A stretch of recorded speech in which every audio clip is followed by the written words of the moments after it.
This is my review of Jordan Peterson's book, We Who Wrestle with God. This is a long book coming in at 504 pages for the hardcover edition, but it is worth the read. It is a book I would definitely recommend.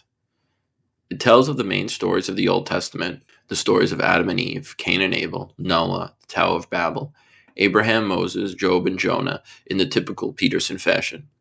It talks about these stories in ways in which I wish churches talked about these stories sometimes. It focuses on what the stories mean to the individual.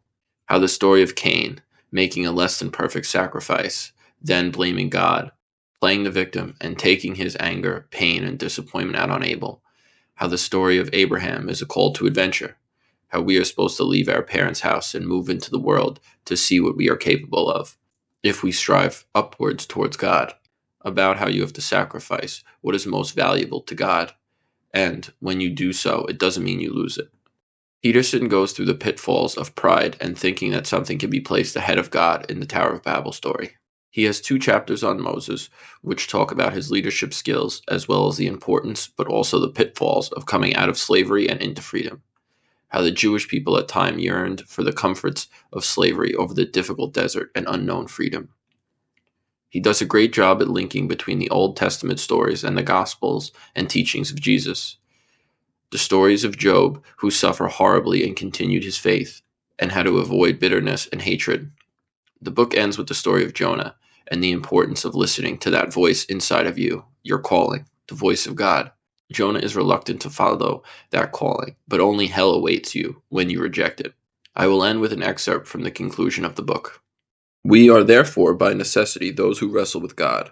If we do that while gazing heavenward, we can align ourselves with the reality that is eternal and walk with that God while we keep and dress the paradisal garden. If we tread the properly sacrificial path, offering upward what is best, keeping to the straight and narrow, maintaining nothing in reserve for ourselves, in the narrow sense, if we heed the call of conscience and calling, we can have the redemptive romantic adventure of our life, transforming ourselves as we do so into the giants who once walked the earth, transmuting into the true sons and daughters of God, called upon to do greater things than did the single son who has already and so famously made his appearance and revealed himself.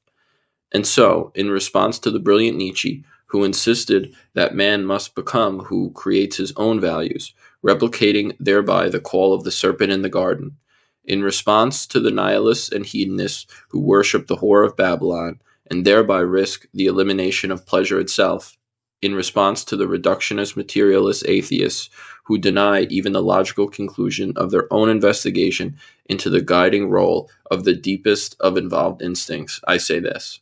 It is high time to rescue the highest from the unconscious existence in the lowest, to become fully aware in the face of the magical transformations that now so rapidly face us, and to reestablish our covenant with the God whose magic words structured our consciousness and our societies, insofar as they are functional and productive.